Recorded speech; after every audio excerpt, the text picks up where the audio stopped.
Ano ka dyan? Good.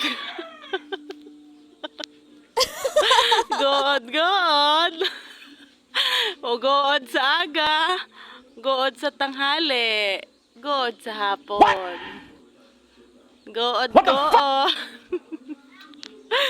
Actually guys, mababa lang naman siya. Feeling. Ay, puga. Ano ka dyan?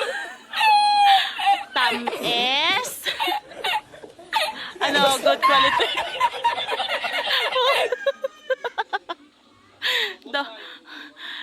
Saan kayo nakakita ang unggoy?